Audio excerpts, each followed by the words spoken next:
What's going on, everybody? It's DM Brad here at the Spoiler Alert Network, and I'm joined by Dirt Sheet and Showtime. And today we're coming together for what we're referring to as our Crossover Watchlist. And the reason behind that is we're going to be covering an entire universe of television shows. And of course, I'm talking about what is referred to as the Arrowverse or the CW-verse. That's all of the DC TV shows that aired on the CW network that started all the way back with Arrow, and then crossed over into The Flash, Legends of Tomorrow, Supergirl, etc., and all came together for one big crossover. And however long this video takes, we're going to be talking about 8 years of television. That's a lot to cover in one video, but we're going to go for it.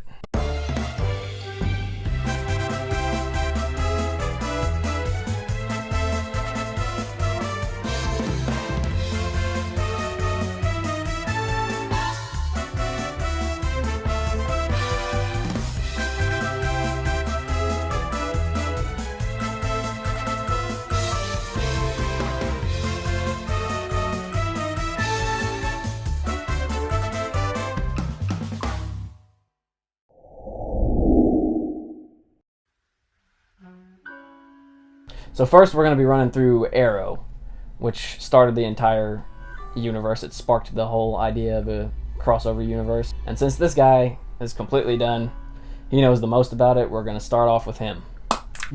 Remaining non-spoilery, spoiler-y, what I value about Arrow is honestly just Stephen Amell. It's all Stephen Amell. That's just it. But Stephen Amell's Oliver Queen is my favorite fictional character of all time. The portrayal of Stephen Amell's Oliver Queen and the Oliver Queen from the comics is night and day. It is, the comics, you have a comedic relief character, really, he's a badass, but he's really not serious ever. And Stephen Amell's Oliver Queen and Arrow is just so dark and gritty to start the series. And it starts off, it almost has this Dark Knight feel. Like, it's just dark, gritty, suspenseful. And he straight up murders people when the show first starts. Like, not even blunt arrows. Like, he is shooting people in the chest, putting them down. Has a list that he's killing people that are doing bad things in the city. Like, it's insane. Absolutely insane. But the way his character arcs as the show progresses, he becomes one of the most selfless and sacrificing characters I've ever seen in anything ever. And it just, I became very attached to Stephen Amell's Oliver Queen. And like I said, he's my favorite character probably in any fictional show or movie ever, honestly. And I'm not even exaggerating. And plus, the supporting characters of Arrow are just tremendous. John Diggle is a character that was made up for the show. No history in the comic books. Diggle grew on me. Diggle is a badass character. And then there's Laurel Lance. And it's incredible. And I love Arrow so much. So that personally is what I value about at least Arrow, without getting too in depth and spoiling 8 seasons of shows for you guys. Brad? I completely agree. From what I've seen, I think I'm only at season 5, but everything he said, the show started back when the Dark Knight trilogy was huge. That was where they were trying to take comic book adaptations, was try to make it as gritty and realistic as possible so people, I guess, can relate to it. And it just made the show take off completely. And Stephen Amell's performance, he's a tremendous actor. He's very talented. He did a lot of his own stunts, and it's just insane. And like you said, the supporting cast, you got John Diggle, Felicity Smoke, Laurel Lance, and Quentin Lance. He actually became one of my favorites there for a while.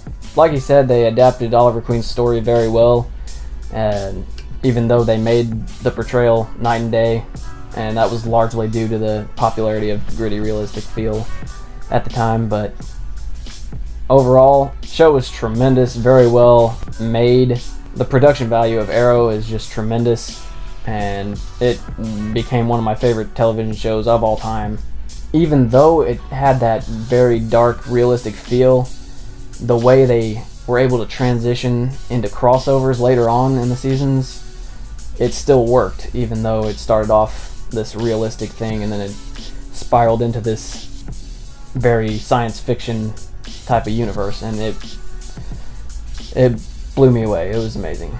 Showtime? So I got into Arrow in 2014 when Stephen Amell showed up to do a wrestling show. The idea that Stephen Amell was showing up on wrestling as part of some kind of crossover promotion or something with WWE and Arrow for the CW network, it led me into watching Arrow, which led me into the entire Arrowverse as a whole.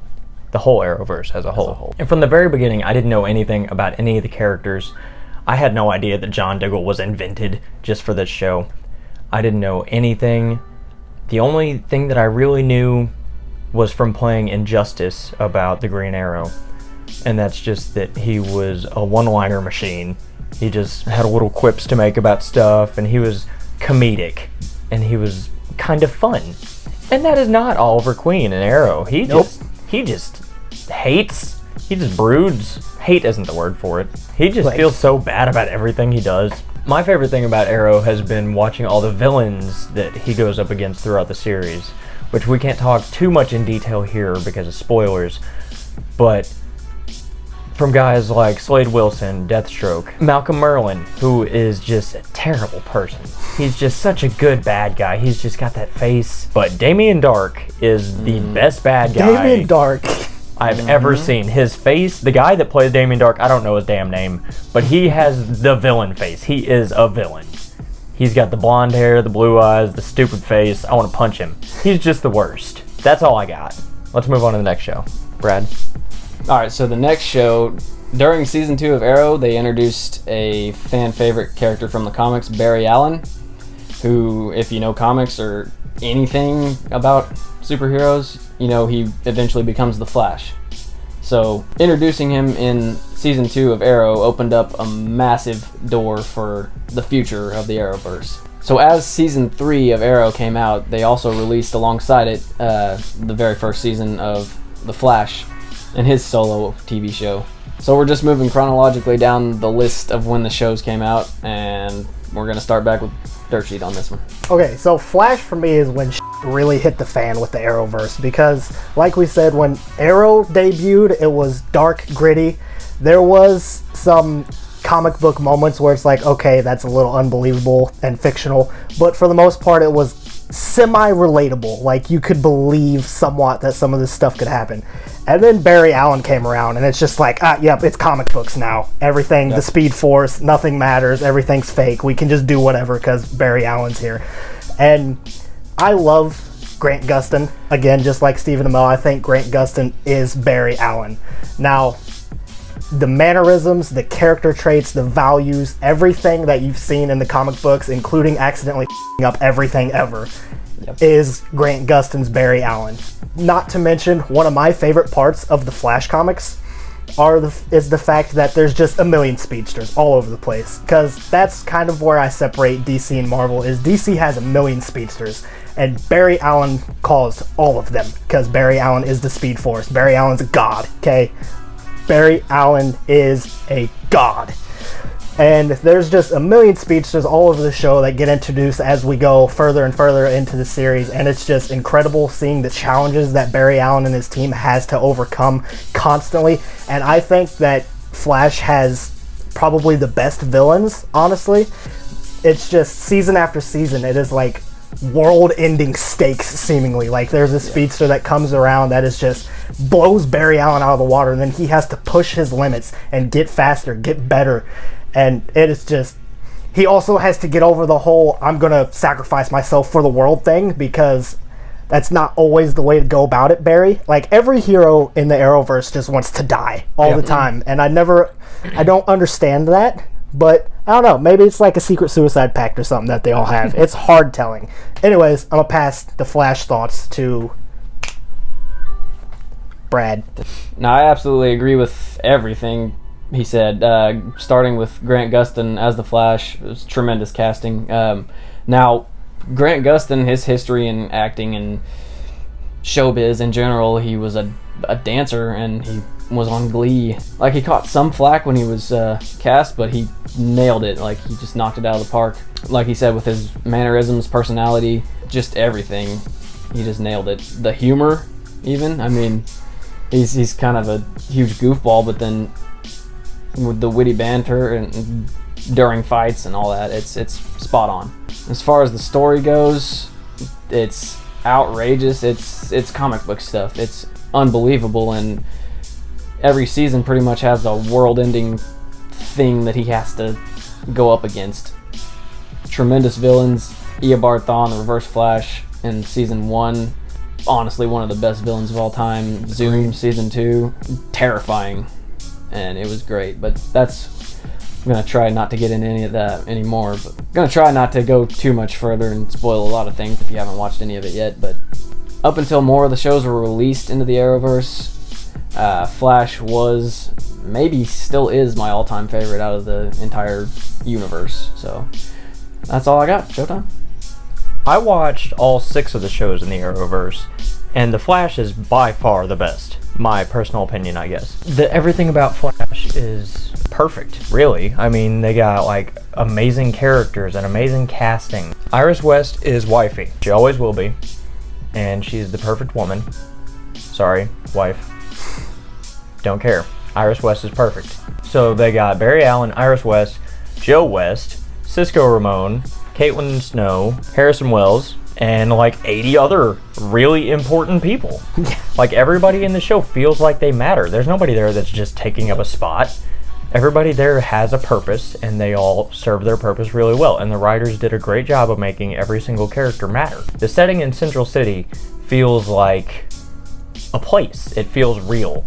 It doesn't feel like some dark and gritty neighborhood on the outskirts of town like Star City does sometimes. And between the characters and the villains and the setting and the writing and the events that happen and the special effects that they use, and just Barry constantly f***ing up the timeline, just being the worst. He is the cause of everything in the world, pretty much. More like Barry Butthole. There are events that occur in Flash that retroactively affect Arrow. So we didn't know that things were going to just roll over into everything, because we didn't know at any point that Flash and Arrow were going to cross over more than that original pilot episode where Barry showed up in Star City in Arrow. We didn't know that this was going to turn into what it is and what it became. We didn't know that things were going to start intermingling. And that's why I love The Flash so much, is because everything in the show matters. Especially Barry Allen f***ing up the timeline. Moving on to the next show. What you got, Brad? Okay, next to come out was DC's Legends of Tomorrow. There were a bunch of side characters throughout the course of the first couple seasons of Arrow and Flash that played minor roles, minor vigilante hero roles, or villain roles. And then these B-list characters basically were all pulled into their own show, and that was Legends of Tomorrow. Basically all about time travel and just a bunch of craziness. Made the universe even wider and more expansive, I guess would be the word. So we're going to start back over with Dirt Sheet. He's going to talk about that one. Okay, so Brad actually listed off one of the top reasons why I with DC's Legends of Tomorrow, and that is because they literally did take a ragtag group of B-list characters and they were like, you're a team, time travel and save the universe. And it was just so goofy. You had characters like Sarah Lance, Leonard Snart, Mick Rory, who just like is the savior of the universe apparently. And then you had Firestorm, like all kinds of different characters who impacted the universe, but not big enough to really matter too much. They were just kind of support characters, and then they were put on a team and thrown into situations where literally all of reality was in trouble, and they were like the last stand. And it was kind of a, do we trust them to get this done situation every season, because they're so dysfunctional. It's like a dysfunctional family. The first season, I remember they threw them right in the first season. They got them together and they're like, we need you to fight Macho Man Vandal Savage. Like, that's as deep as it gets at that point. Like, how do you take a bunch of B-list characters and defeat literally someone who's immortal? Like, it seems impossible, but they grow and it becomes team becomes more than a team. As the seasons go on, they become a family, and it's an ever-evolving door. Like, at the end of each season, somebody leaves, and it's very emotional. Like, they come, they grow as a character, they see what they want to do outside of the Legends, and then they go on their way, and then some other goofball comes in and replaces them, and it's just an ever-evolving cycle, and that's why I can't get attached to any of the characters, because they all leave like everybody else in my life. Anyways, so, Brad, thoughts? So I agree with absolutely everything he's saying. You got this ragtag group of goofballs, essentially, and you bring them all together, say, thrust them into a time-traveling ship, and say, hey, go save the space-time continuum. Save the universe. And it is like a dysfunctional family. They don't get along at first. They don't trust each other. They just don't gel as a group. And along the way, they get into all sorts of shenanigans, which honestly really should have messed up the timeline. All the things they did. I think they did more harm than good, honestly, in the long run. You would think. But each one of them eventually grew as characters, and they eventually learned to work together, albeit still kind of dysfunctional. But other than Flash, this one became one of my all-time favorites, just because I love the team-ups and crossovers and anything like that in any type of show or story. But I just love seeing all the different time periods they travel to in every single one of them. I mean, you got, the Old West, feudal Japan, any historical time period you can think of, they go there. And they f*** it up, basically. So, it's a wild ride. It's silly, to say the least. If you watch the Marvel movies, it's basically Guardians of the Galaxy, but sometimes they're even bigger idiots.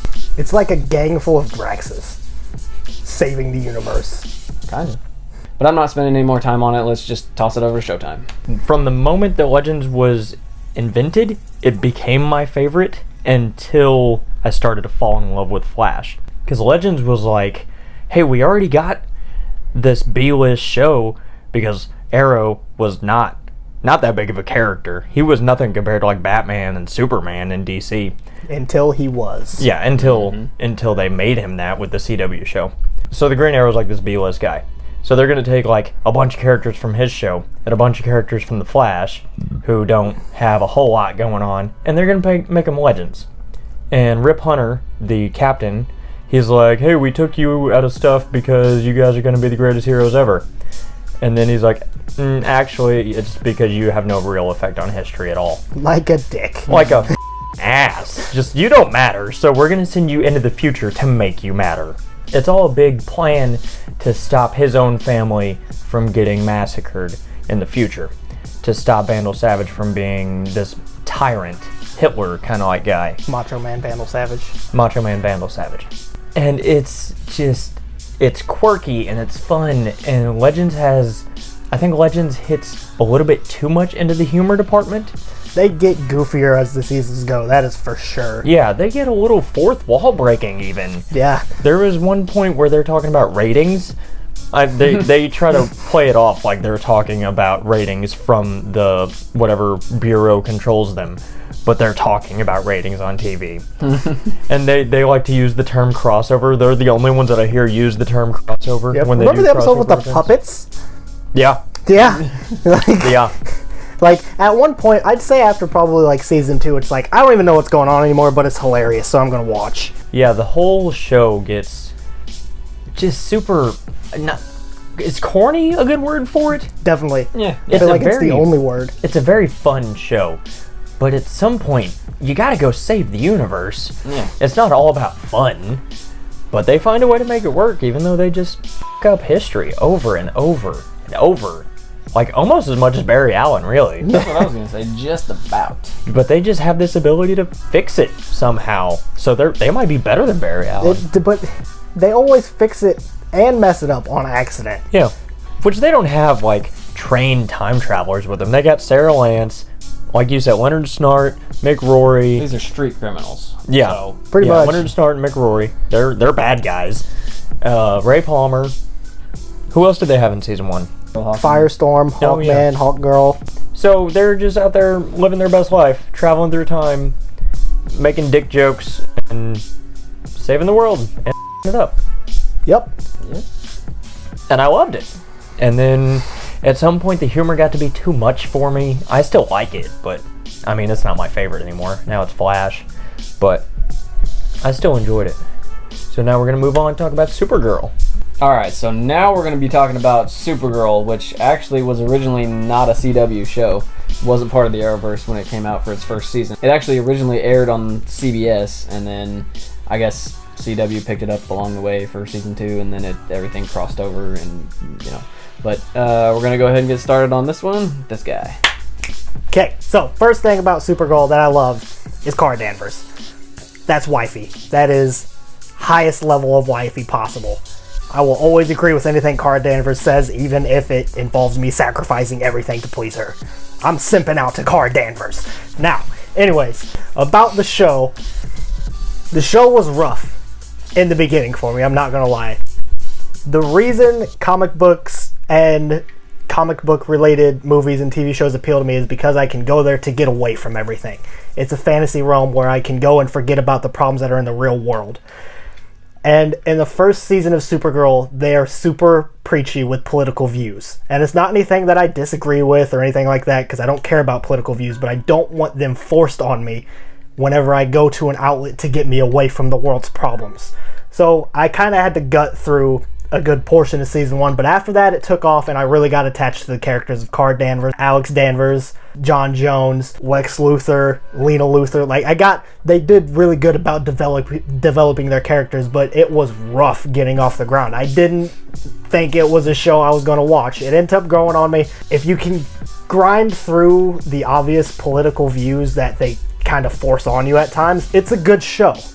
But there's turbulence in the beginning, and that's not a lie. Brad, thoughts? So yeah, and like he said, the first season of Supergirl, it was very political, and that's not what I look for when I look for entertainment. I don't want political views, no matter what they fall under. I just want to get away from everything, enjoy it, and that's basically our biggest motto here is we want to get away from politics, and so that's not what I look for when I look for entertainment. I just really didn't have any interest in the first season of Supergirl, but once things kind of got rolling, like he said, I started getting more invested in the characters and picked up in season 2, and Flash crossed over, and it was pretty good from there on out, but it's not one of my favorites, even though it does play a role in the overall universe, and it does contribute, and it is important. And that's really my Supergirl experience. It's just kind of, yeah, I guess meh, but it's still enjoyable at times. That's about all I got to say about it. Showtime? Supergirl.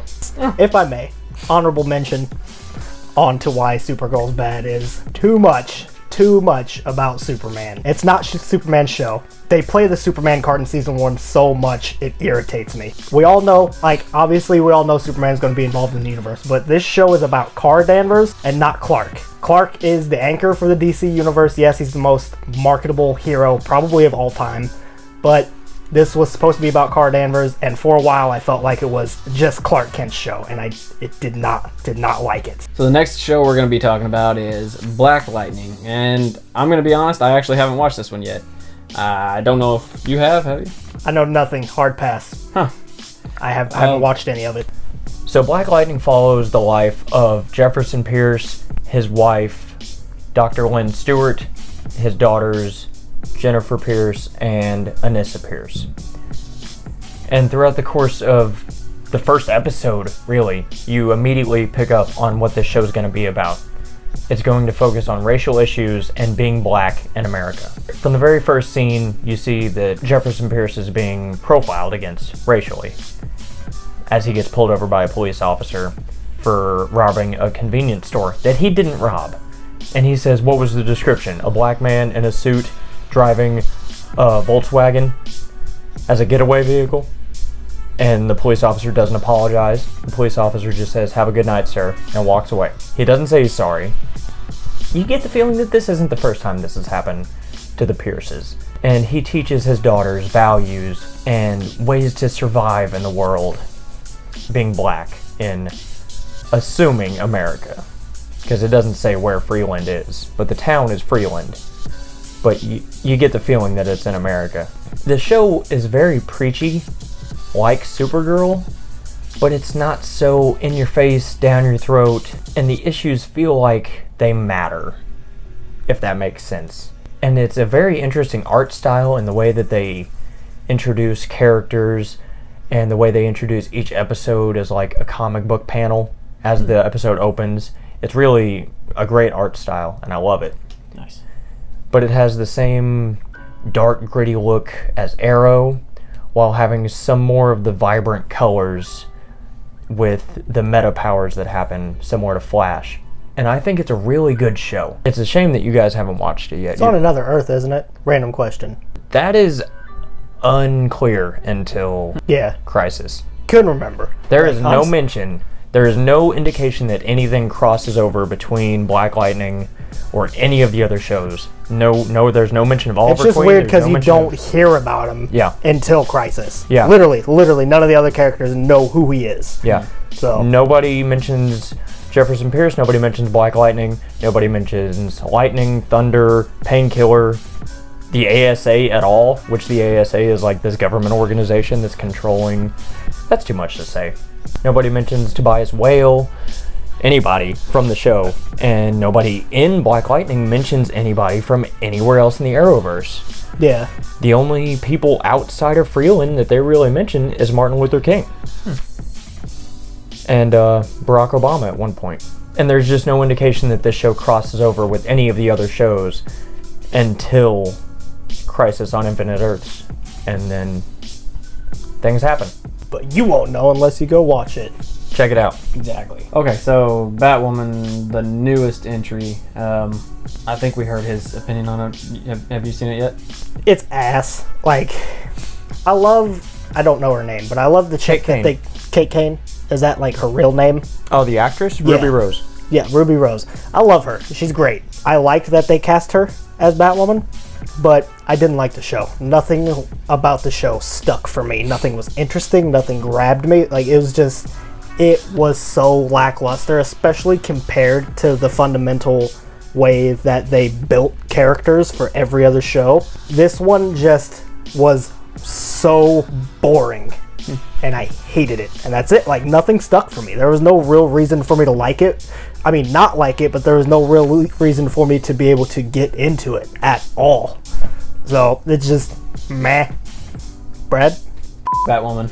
Well, I mean, I'm not saying don't watch it. I haven't watched it, but feel free to check it out. If you enjoy it, that's fine. But I've heard it's garbage. I just heard him say it, so it's kind of hard to promote, really. That's about it. Showtime. Batwoman is hard. It's hard to watch Batwoman for real. It's also super preachy. That's like the theme with the three new shows, Supergirl, Black Lightning, and Batwoman. They're all super preachy with different issues. Like, Supergirl will tackle any issue, any of them. It'll tackle feminism, it'll tackle racism, it'll tackle immigration, anything you throw at it, Supergirl's gonna talk about it. And Black Lightning is heavily on racism. And Batwoman is about sexuality. It feels like the whole show is just about Batwoman being gay. From the first moment, it just feels like it's all about her being gay. I feel like that's thrown around too much. I feel like every second of it is just about, it's either her being a woman or her being gay. I feel like it's too much about her and not, I don't know, do you know what I'm trying to say here? I get it. I get what you mean. Yeah, like that wasn't. Am I saying it wrong? No, like that wasn't the issue for me. It was preachy, like you said. I can handle a preachy show, because like I said, I like Supergirl. After I gutted through the first little bit of it in season 1, Same. Like if the show's interesting enough and it has good characters, good character development, and enticing story, I can get past the you cramming your political views or any other problems in the world down my throat. But with Batwoman, I just couldn't because it was so boring. So it's like you're going to be preachy and then you're also going to have a boring show. Why should I watch? And it's easy for me to sit here on this couch slamming this show. Like, I'm not trying to devalue anything these actors and actresses do at all, you know, because I've gone nowhere in life. But like, as a fan, it's just it was a disappointment. An insane disappointment. Does Kate Kane even exist? Is she a character in the comics? Want to say that's accurate? I feel like she wasn't the original Batwoman. No. Yeah. No, but I want to say she's real at least, not like a John Diggle situation, but at least John Diggle's cool. So Batwoman is my least favorite to watch, mainly because I have to watch it on the CW app. It's not even on Netflix. Between that and the fact that her Batsuit has a wig, I mean, they could have done something different, but I mean, they had to put a wig on it to be like, oh, hey, it's not Batman. Not Batman this time. And once again, what he was saying about Supergirl relying heavily on the inclusion of Superman. they talk about Bruce a lot. They talk about Bruce Wayne in every episode. Every scene almost. Yeah, just about every scene of every episode. At the beginning, it seems like the beginning, the middle, and the end of every episode, Kate Kane is writing in her diary, which she's going to send to Bruce. It's letters that she's going to give to Bruce whenever she sees him, as her life as Batwoman progresses and as she learns how to protect Gotham in his absence. And they talk about like the past of Gotham, how they handled Penguin and Riddler and the Joker and stuff like that.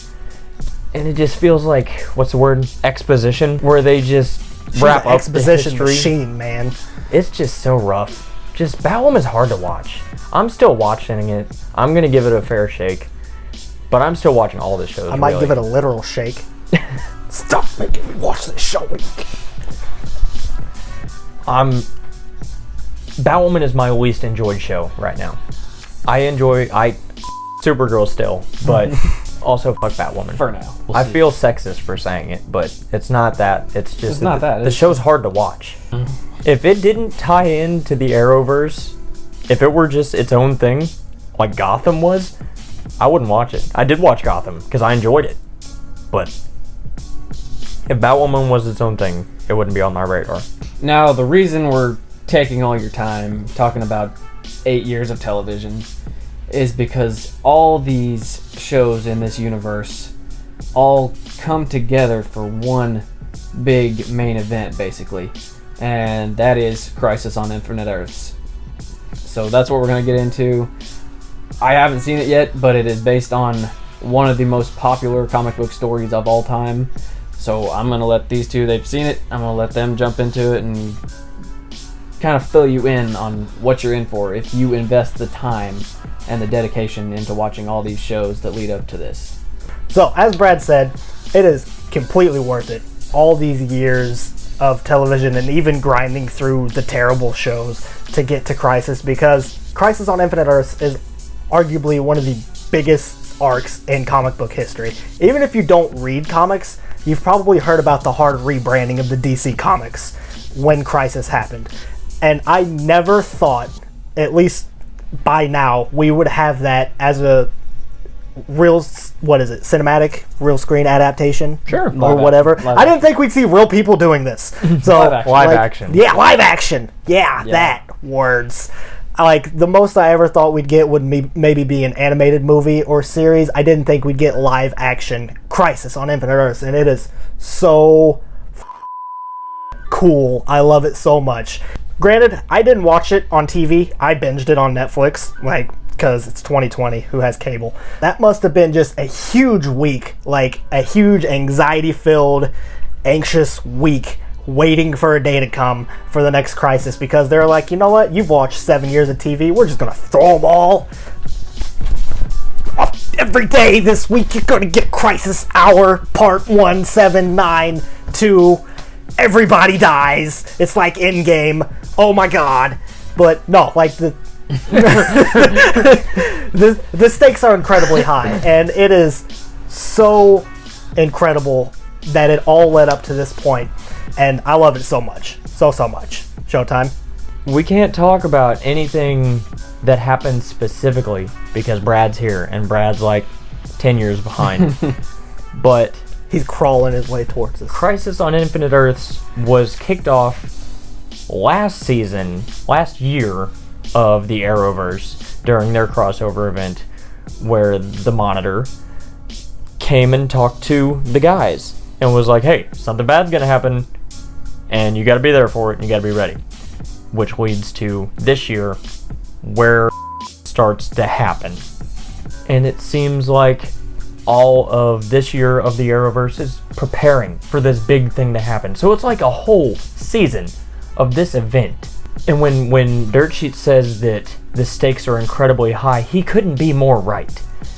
It's like universe ending. The literal collapsation Yeah, sure. of the multiverse. This is infinite lives Yeah. at stake. Literally everything you know to ever exist or breathe or happen or poop or fart or eat, everything, all of it. Billions of lives, billions of times over. Yeah, this isn't like this is arguably bigger than Thanos wiping out half the universe, because this is the entire universe, Multiverse. the multiverse. As a DC guy, and I like DC more than Marvel. That's just how it is. This is bigger than Endgame, my opinion. The stakes felt that way. They really did. Yeah. I mean, Endgame felt like a bigger deal. The Infinity War collection felt like a bigger deal because it's in a big-ass screen. If Crisis on Infinite Earths was in a movie theater, it would be way bigger of a deal than Infinity War and Endgame. And that's if fair. it had That's very fair. the 8 years of build-up that Infinity War did. And that's fair because, like I said, the collapsation of the multiverse in the DC Comics was literally a rebranding for them. It was a monumental arc in comic books. So to see it put on screen, that is a huge deal. Like that's arguably as big as it gets as far as comic books go. I've heard these guys talk about it a couple times. Like, what's that, the New 52? Is that what we call it? Mm-hmm. Where they restarted the universe. Where they took everything that was and basically scrapped it Pretty and much. started over. Yeah. That's what happened in the comics. I'll give you one guess whose fault it is. Tony Stark. Barry, no. Bartholomew, Henry, Allen. You dick. But I love you. So it feels like the past 8 years of watching has led to this. And now it's over. I mean, it's not over. The Arrowverse is going to continue. We're going into a new chapter. Yeah, What it is. it's like it's a new saga after this. And I'm excited to see where it goes. I literally just watched Crisis on Infinite Earths yesterday. I feel complete. Like, I feel like I don't need to watch even the rest of the seasons that I was in the middle of watching. Because That'd be a Crisis happened mistake. in the middle of the seasons. I feel like I don't need to watch anymore because it you felt like don't the want to see perfect where where the universe continues I after would that? love to see what happens next, but I don't feel like I need to. That's fair. I feel like that was closure. But you're gonna. I'm gonna watch more. Good. But that just feels like I haven't seen any more since Crisis. Like, the last episode of Crisis is the last thing that I watched. I didn't watch any more after that. And I'm happy with the way things turned out. Kinda. I mean, there's some events that occurred that I wish didn't happen, of course. As somebody who did not know what Crisis on Infinite Earths was before I heard about the crossover event on the DCCWNEU. Yeah. Hashtag TM. That. As somebody who didn't know what Crisis on Infinite Earths was before the Arrowverse, I'm leaving broken, is the word. I was splintered about how I feel about... What's the word? Conflicted. Like, there's so many negatives and so many positives, but I'm happy with it. It's so weird. Do you know what I mean? No, I know what you mean. It feels like the perfect ending, but I'm not happy or sad with it. That's just how it is. Also relieved. I was sad relieved. But that's Crisis. That's what you get with these big climaxes. You get finality to it. And then you just start building to the next thing. We're gonna stop talking about it though. That way Brad can go watch it.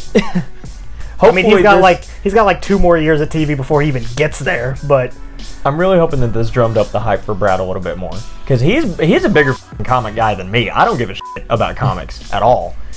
And this would be your realm, and here I am stealing all of it. So that'll about wrap it up. The reason that this entire universe of TV shows made it onto all 3 of our watch lists as number 5 is just due to the massive scale, the investment in it, and the payoff at the end.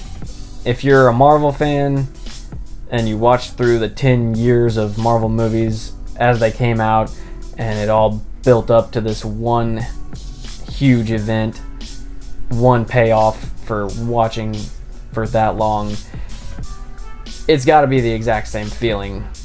It's this guy over here, he didn't watch as the movies came out like we did, and we got invested. So I'm glad that he was able to find something like that. And him being a DC guy, that's great for him to be able to find that same exact feeling. What he was describing is exactly how I felt, probably how you felt with the Marvel movies. No, I mean, it's a fair comparison because Marvel, like, rules the comic book live action world right now. But DC did great work with the Arrowverse, and it is on par with what Marvel was doing, honestly. Like, they had hiccups, they had a couple series that were meh, but whenever it all came to a big final climax, the word is weird. Exactly, yeah. But whenever it all comes to this final point, and like that's what it's all been leading up to, and it just stirs up all kinds of emotions and even nostalgia because you just remember the journey. So like I said, the investment, the dedication, the payoff, that is why all of these shows in one huge universe made it onto our watch list. So I think we droned on long enough, but we are talking about 8 years of television here. So anyway, as always, stay tuned for more content just like this. Do all the YouTube stuff, like, comment, subscribe, blah, blah, blah. And then go over to Facebook and do all the Facebook stuff. Do the Facebook stuff, yeah. Like, comment, share. The Instagram, the Twitter, the stuff. Just do the stuff. Do all the stuff. Go buy our shirts too. That one. This one is on ProWrestlingTees.com/TSAN. That's it. And if you've tuned into our videos before, you all know what's coming next. Be sure to always stay dedicated.